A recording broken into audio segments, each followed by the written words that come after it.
Presentamos su programa Enfoque en el Reino.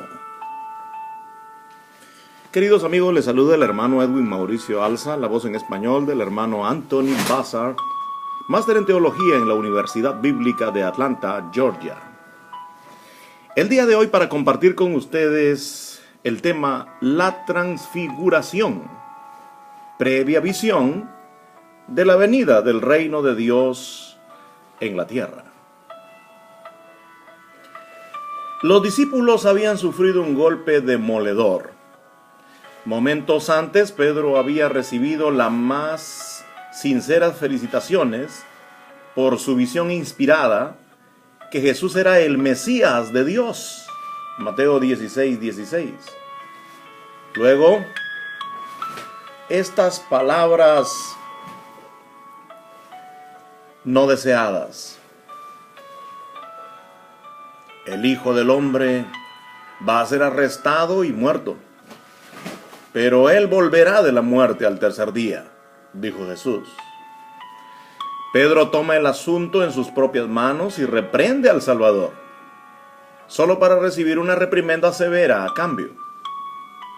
La agenda de Pedro arruinaría el programa mesiánico diseñado por Dios para Jesús. La lección es clara. Si ganamos todo el mundo, pero no estamos dispuestos a renunciar a todo por Jesús, ¿qué hemos ganado realmente? Es mejor abandonar todo por el Evangelio del Mesías que ser excluidos del reino. Entonces, Jesús dijo: yo les digo con absoluta certeza que hay algunos que están aquí conmigo que no gustarán de la muerte, o sea, no morirán, no fallecerán, y verán al Hijo del Hombre viniendo en su reino. Mateo 16:28. ¿Cómo puede ser eso? ¿El reino de Dios llegaría en el curso de la vida de Pedro, Santiago y Juan? Si es así, entonces la visión del reino que se propone en las páginas de los libros que hablan acertadamente y en las predicaciones de este programa, entonces sería completamente un mal camino. Hemos estado diciendo constantemente que el significado principal y dominante de la expresión reino de Dios es el imperio teocrático del Mesías, que será inaugurado en una tierra renovada, con sede en Jerusalén, con motivo de la futura llegada de Jesús. Tal reino no llegó dentro del tiempo de vida de los apóstoles. Tal reino no apareció a la vista en la crucifixión de Jesús. Tal reino no apareció cuando Jesús ascendió a la diestra del Padre. Una confusión muy considerable se ha apoderado de los feligreses sobre el tema de la definición del reino. Una confusión que es tanto más sorprendente porque el reino forma el contenido de todas las presentaciones del Nuevo Testamento, del Evangelio. Véase, por ejemplo, Lucas 4:43, Mateo 3:2, Mateo 4:23, también el 9:35 y Mateo 24:14. Hay muchos otros.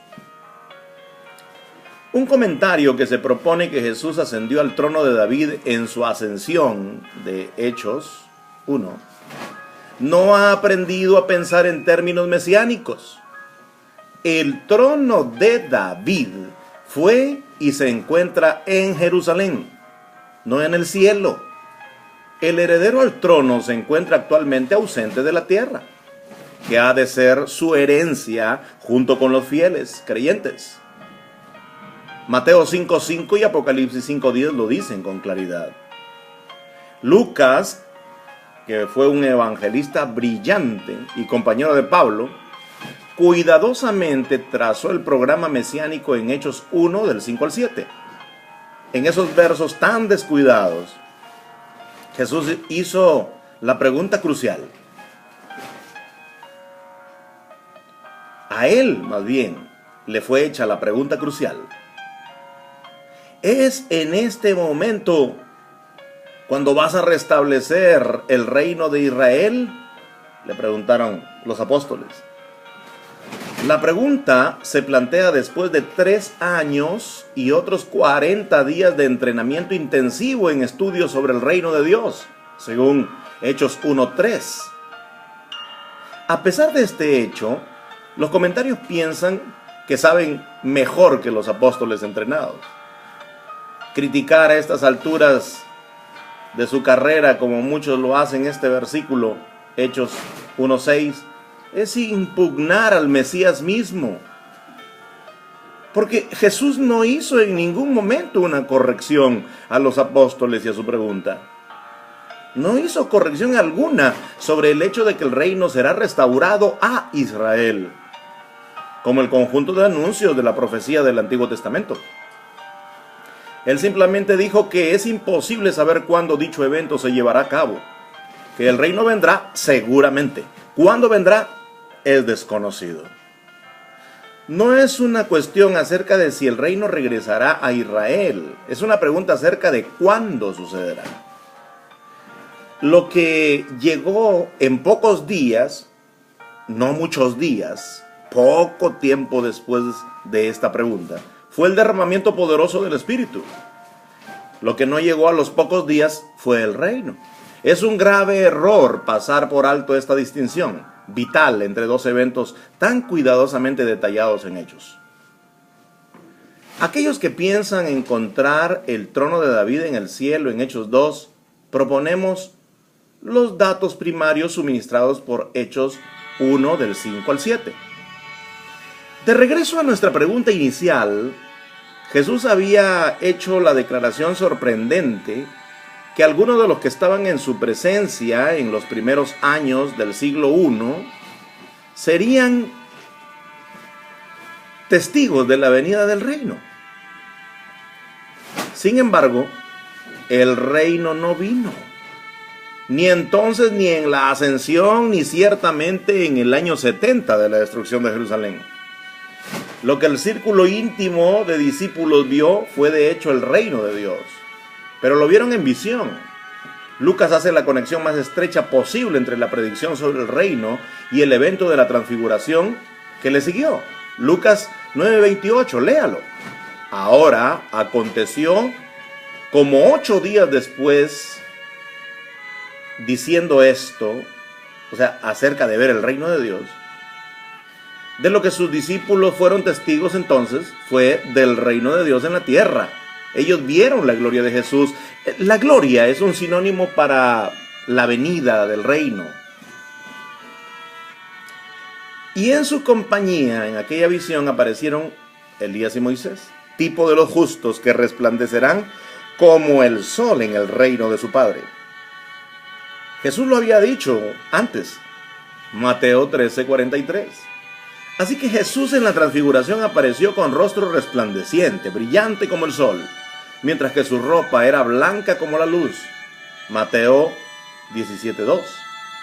Este extraordinario vistazo del mundo tal como será cuando venga el reino fue un estímulo apropiado a los discípulos después del anuncio de enormes proporciones de la inminencia de la muerte de Jesús. El acontecimiento de la transfiguración es descrito deliberadamente como una visión, orama. Nótese la inadecuada traducción de la versión internacional, que no nos dice que se trata de una visión. Pero las demás versiones dicen claramente que se trató de una visión. Los que fueron testigos del evento se proyectaron temporalmente en el futuro. Ningún otro evento en la experiencia de los discípulos es quizá tan sorprendente como este.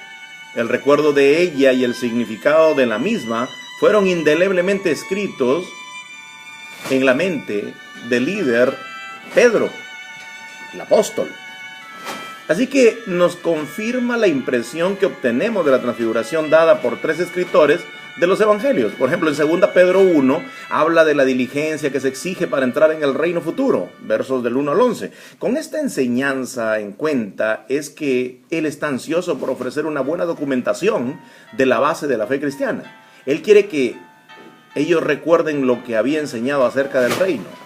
No les hemos enseñado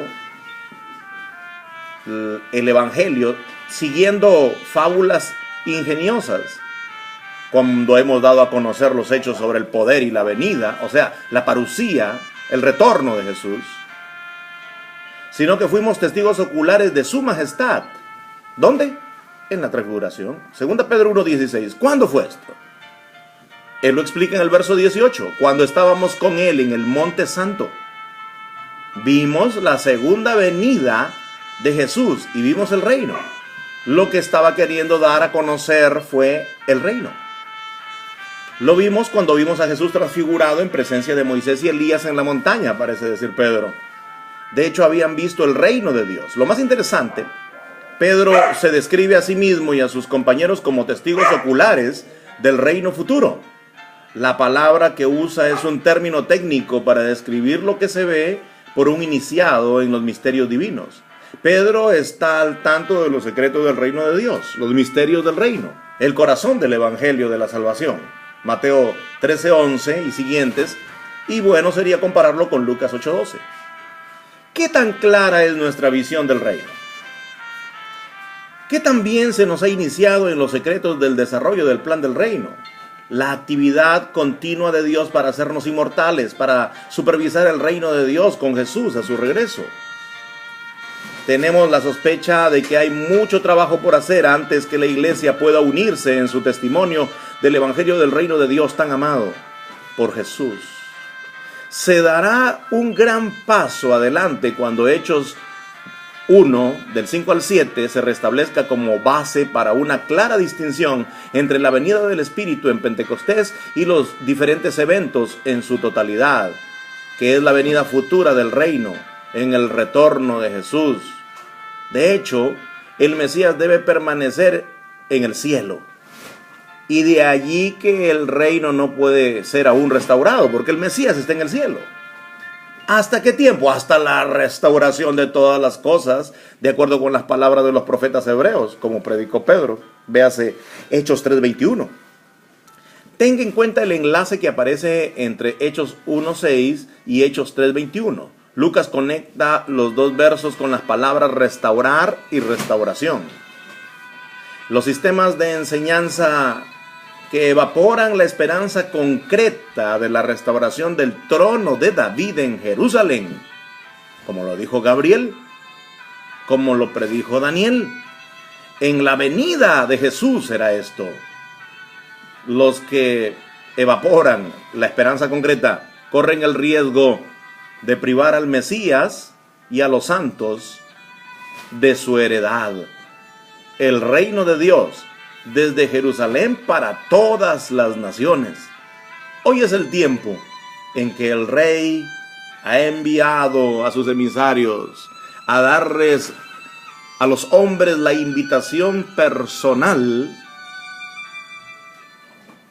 que ellos son llamados a colaborar con el rey en el reino sobre todas las naciones, en el final de esta era y en el comienzo de la era que viene. Amigos queridos, esto ha sido todo por hoy. Se despide de ustedes el hermano Edwin Mauricio Alza, la voz en español del hermano Anthony Bazar, máster en teología en la Universidad Bíblica de Atlanta, Georgia. Nos volveremos a encontrar en una próxima oportunidad. Y recuerden siempre que deben estar enfocados en el reino de Dios.